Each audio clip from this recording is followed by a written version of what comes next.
34th Station, Kyudo, the art of archery.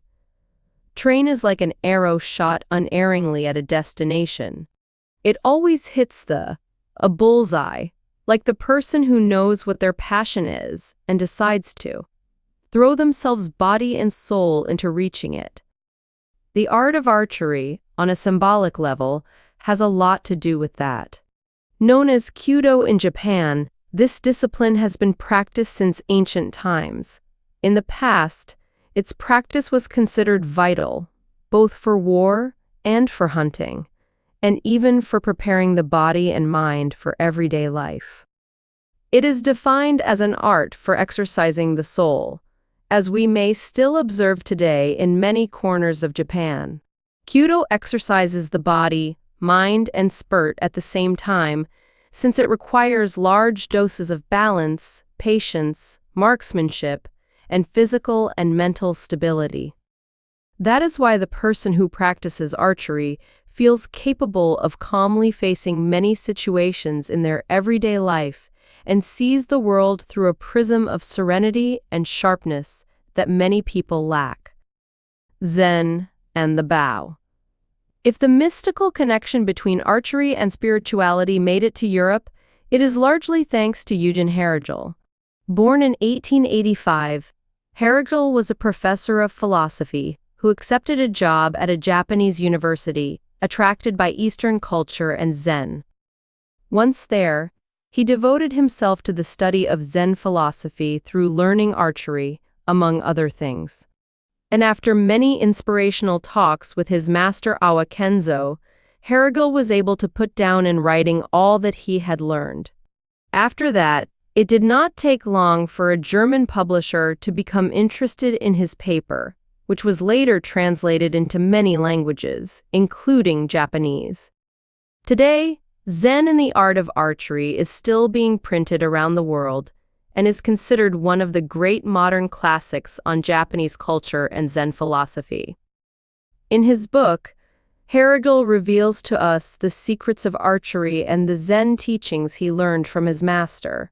With a simplicity that makes him easy to read, the German professor enamored of spiritual Japan explains to us how we may apply this magic connection to everyday life, develop our passion, and become masters of our inner peace. Among other things, Herrigel encourages us to be patient and allow things to happen in their own good time, without forcing them.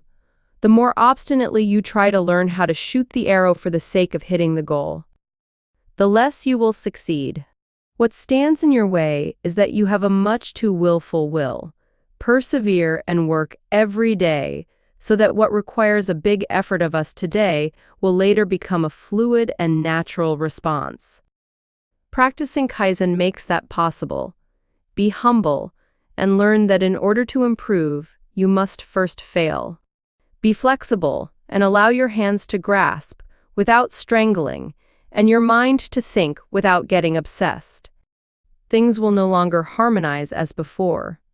You will see with other eyes and measure with other measures. It has happened to me too, and it happens to all who are touched by the spirit of this. Art, Eugen Herrigel, Zen in the Art of Archery, a new perspective. Herrigel warns that in the deep study of any art we must be brave and prepare ourselves to face the world from a new perspective.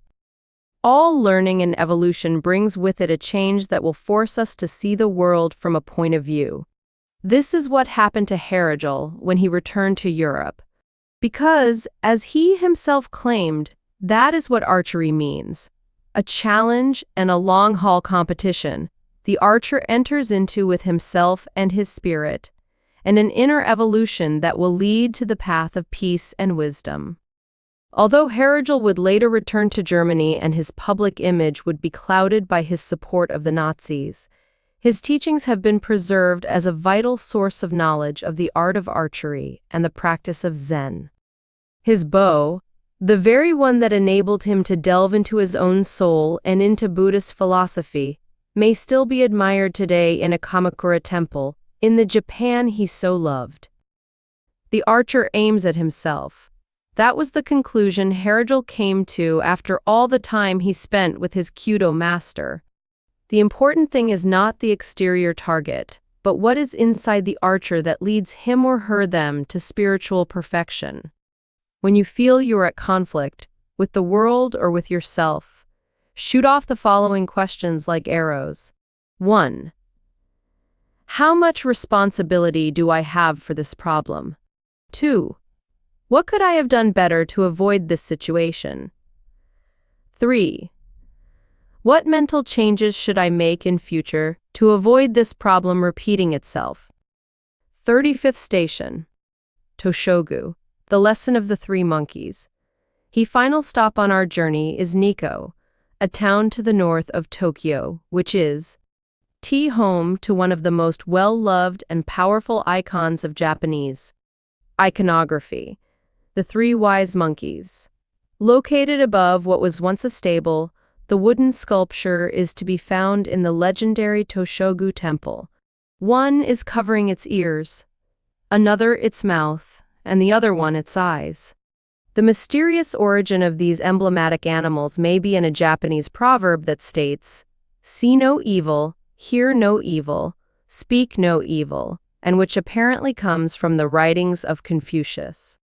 The three wise monkeys have names: Mizaru, the one that does not see; Kikazaru, the one that does not listen; and Iwazaru, the one that does not speak.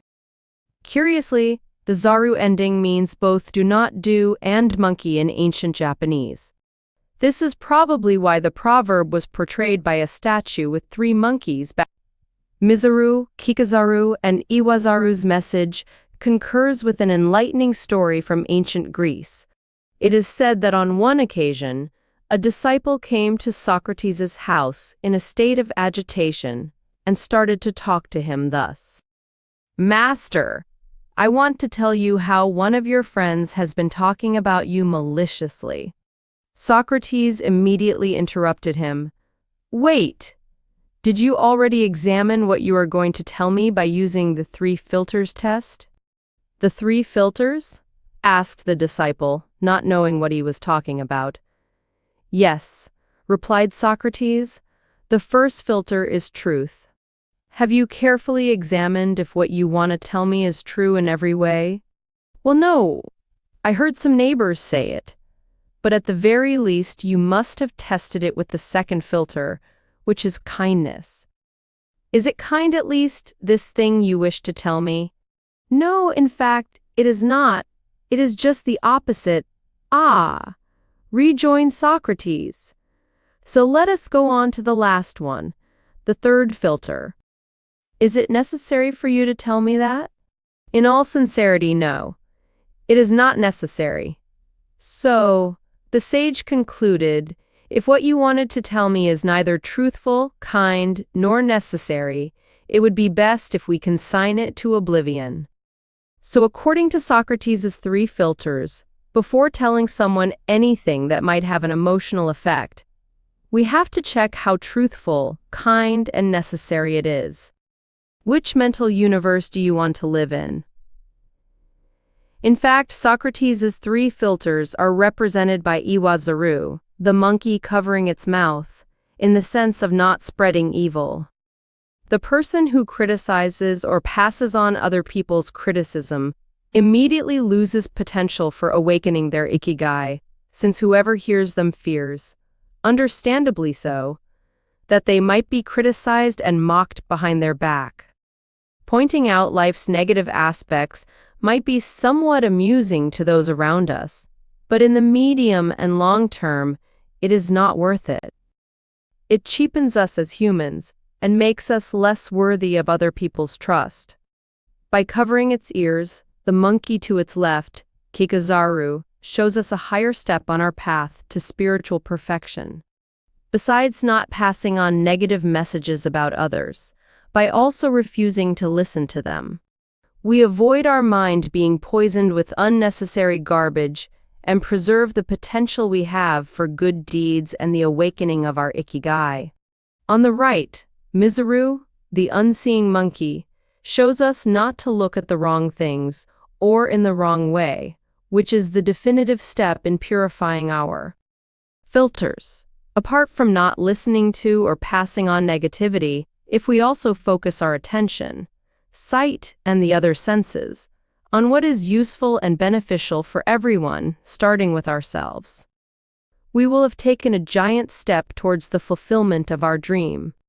3 wise monkeys exercise broadly applying the teachings of Mizaru, Kikazaru, and Iwazaru. Examine your life and answer these questions. 1. Do you devote more time to the positive or the negative aspects of life when you watch television or listen to the radio, visit internet pages, or read newspapers? If the latter is the case, replace them with content about culture, technological breakthroughs, psychology, or any discipline that may enrich your life. 2. Do you play along with those who speak ill of others in your conversations with other people? If this is so, then to clean your mind of trash, which makes you neither better nor more effective, try to bring the conversation around to other topics. With time, the fault finder will realize you are not a recipient for their diatribe, and will seek out other accomplices. 3. Do you help others to develop their best qualities when speaking with? If you don't do this yet, you should realize that other people are your mirror, and so the help and recognition you give them is something you also give to yourself. The 3 Wise Monkeys at Toshogu Temple. Photo by Ray from Manila. Printed under the Creative Commons Attribution 2.0 generic license. How to awaken the power of Ikigai. Tune in to your life goals.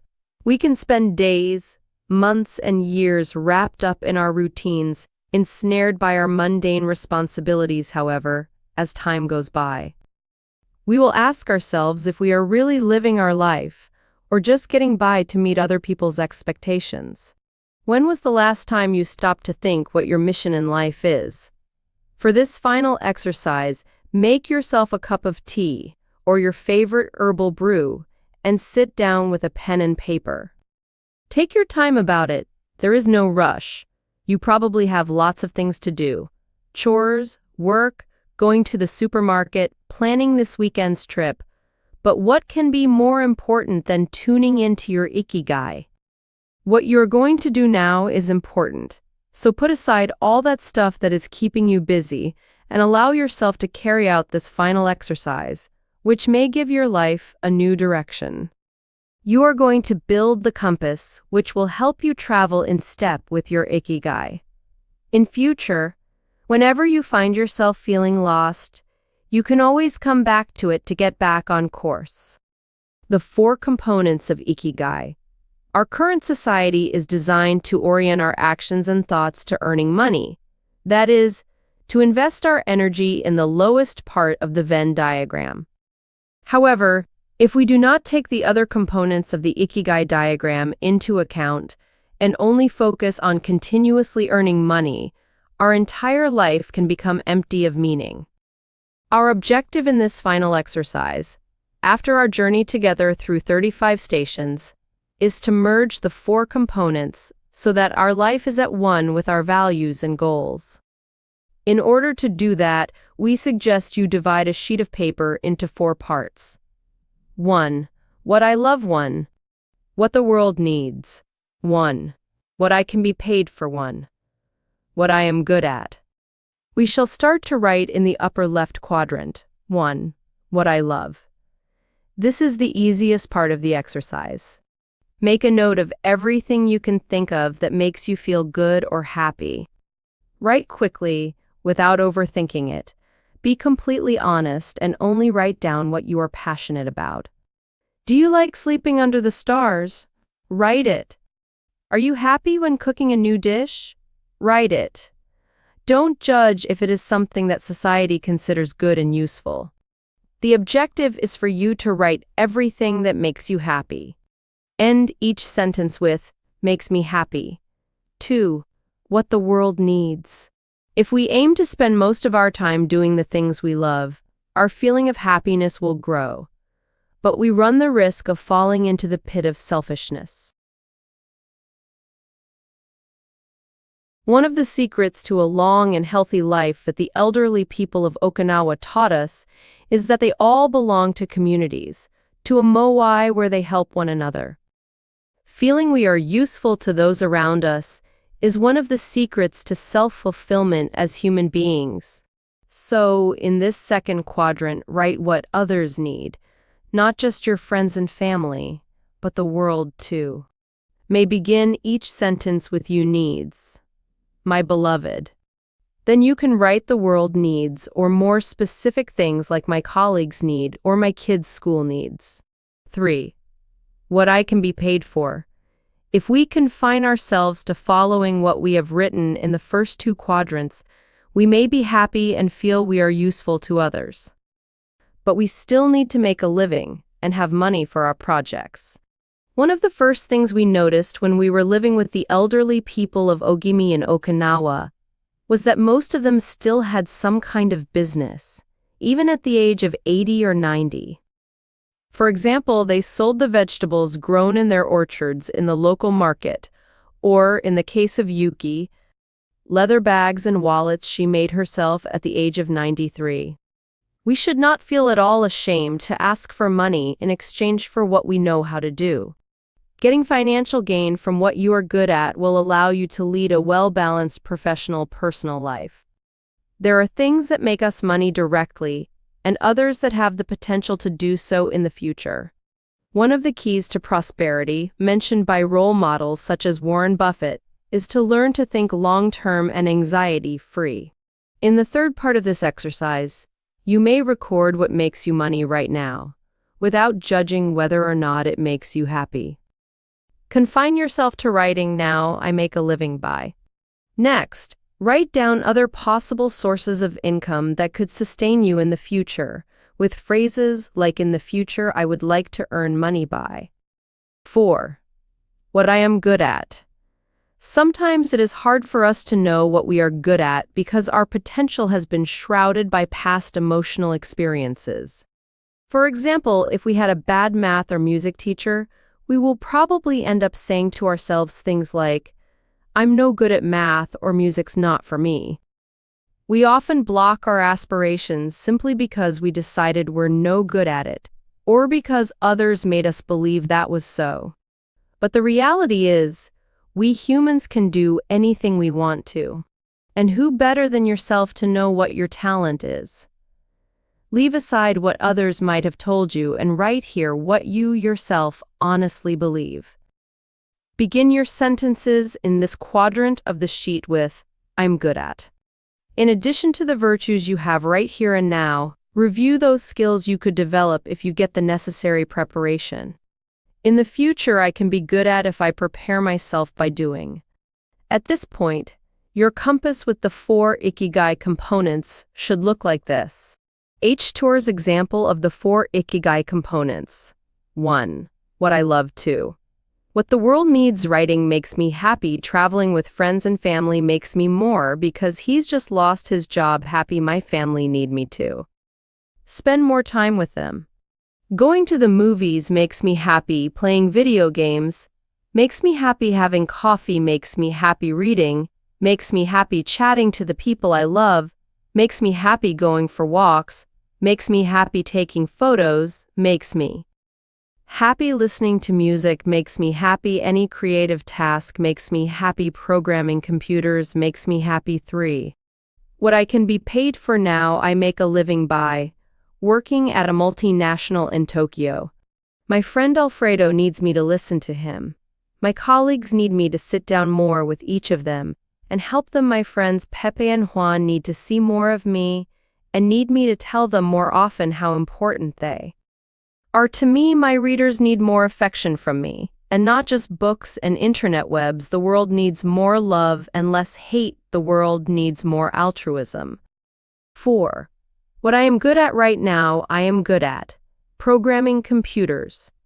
In the future, I would like to use part of my savings to set up the online information business I've had in mind for years. Don't writing nonfiction dare to take the big step to do taking photos. Write more books in the future I would like to be good at. Sell my photographs. Writing fiction Be a speaker on Japanese culture running my own business. Invest the money I have now in reliable doing yoga financial assets composing music. Ordering and summing up many sources of take action. If you have gotten this far and have filled in the 4 quadrants on this sheet, congratulations. You carry within you the seed of success. In this second part of the exercise, you are going to commit to taking a series of decisions that will set your Ikigai in motion. Taking action instead of being mere spectators is the key to getting our Ikigai to emerge from inside us. There is the false belief that our purpose in life is something magical we are destined to find accidentally or through a revelation. However, when you listen carefully to the stories of people who have found their passion, you realize it was not down to coincidence or the work of magic. It was perseverance and tenacity that, with time, led to them being good at something and developing a passion for it. They often had to try many things through trial and error until they found their Ikigai. In other cases, at an early age, they found something that over time became their source of income and their passion. Action comes before passion. Action, passion. Or, as Donald Kendall said, the only place where success comes before work is in the dictionary. You can take action in many ways, like sending that email you have been wanting to write for weeks, starting painting classes, changing your job if you don't like your current one, getting married if you are really in love, getting divorced if your relationship has been dead for years, going on that trip you have always dreamed about. The fundamental thing is to do it. You do not need anyone's permission. It is your life. Now go back to the sheet with the 4 Ikigai components and underline whatever you have not been devoting enough time to recently. That is, things which are important to you, but you have lately been sidelining. Write a list for each of these neglected things with 3 specific actions you will undertake from now on to get the forgotten aspects of your life up and running and awaken your Ikigai.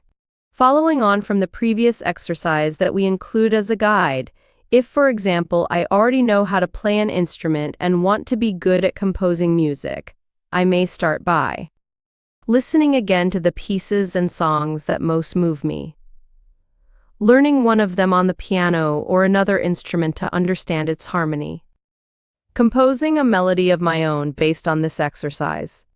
Change your heading when necessary if you notice a prevailing sense of dissatisfaction and that you are brooding over problems all day long. Look at the 4 quadrants again and ask yourself, am I including the 4 Ikigai components in my everyday life? Am I only devoting myself to making money? Am I allocating enough time to my passions? These moments of doubt encourage us to make decisions, get rid of things that do not work, and take up other activities. If we feel it is time to change tack, we might feel afraid at first, but once we have corrected our direction, we will realize that the fear of change was much greater than the change itself. Forget about what no longer inspires you and write new ideas in your quadrants. Ikigai, like life itself, is not something fixed or immovable. Change your direction if you need to. Life is too short to be stuck in a desert. Get rid of unnecessary stuff or take new actions, but do not stand still. Nothing new or exciting will happen if you do not take steps to make it happen. The end is the beginning. On this page, one journey ends and another begins. We have passed through 35 stations together, and each one of them has provided us with a practical tool to discover, strengthen, and accomplish our life goals. The course ends here, but this is when the most important thing begins. When you close this book, after reviewing the 35 keys, your adventure begins. Pursuing your passion and developing it to be shared with others is the greatest objective a human being can hope to achieve in their future. We take our leave with a few last lines to wish you a bon voyage. Thanks for coming with us this far. If you employ some of these tools in your life, you will undoubtedly achieve transcendental changes, which will enable you to enhance your Ikigai and reach your goals. However, do not make the mistake of taking your objectives too seriously. Go after them with a permanent smile, allowing margin for error and learning on the way. With others and with yourself, wherever you may be and whatever you may accomplish, always remember that everything is still to be done, and everything is in your hands. Hector Garcia, Ikigai Amp, Francesc Miralles, The 35 Keys to Living Your Ikigai. 1. If you aim to improve by 10%, consider what you need to do to improve by 100%. 2. Include at least one impossibility in your day-to-day agenda. Practice patience and perseverance with what you have resolved to do. Devote 21 days to implementing a positive new habit. 5. Ask people you trust for feedback on what you are doing. 6. Seek out a mentor who can guide you in your passion. 7. Imitate and improve on what you like for your next project. 8. Identify what you don't like in order to discover, through a process of elimination, what you do. Each week, develop a virtue you want to strengthen. 10. Share your passion with like-minded people to learn and improve together. 11. Get out of your comfort zone and explore new territories. 12. Prioritize important things ahead of urgent ones. 13. Push aside what is neither essential nor worthwhile in your life. 14. Baptize your project with a name that may spur you into action. 15. Recover your childhood values and dreams. 16. Motivate yourself by recalling your life's greatest hits. 17. Recognize your level 1 friends and give them the attention they deserve. 18. Join the dots from your past to understand your present. 19. Establish a screen-free and virtual life-free time slot. Make slow life a part of your meals and leisure time. 21. Do just one thing at a time without getting sidetracked. 22. Write something personal for at least 5 minutes each day. 23. Take up the art of haiku to get to know your emotions. 24. Take the crucial decisions you need at this time in your life. 25. Sleep on the questions you still have no answer to. 26. Flow by drawing the Enso circle. 27. Solve a koan each week. 28. Practice giving your undivided attention to your everyday activities. 29. Let yourself be carried along by the serendipities and other coincidences of your life. 30. Carry out an altruistic act of kindness every day. 31. Hug your loved ones regularly. 32. Occasionally travel without a destination and allow yourself to be surprised. They Kaizen, part of the awakening of your Ikigai. 34. Always aim the arrow of improvement at yourself. 35. Distance yourself from the sources of negativity.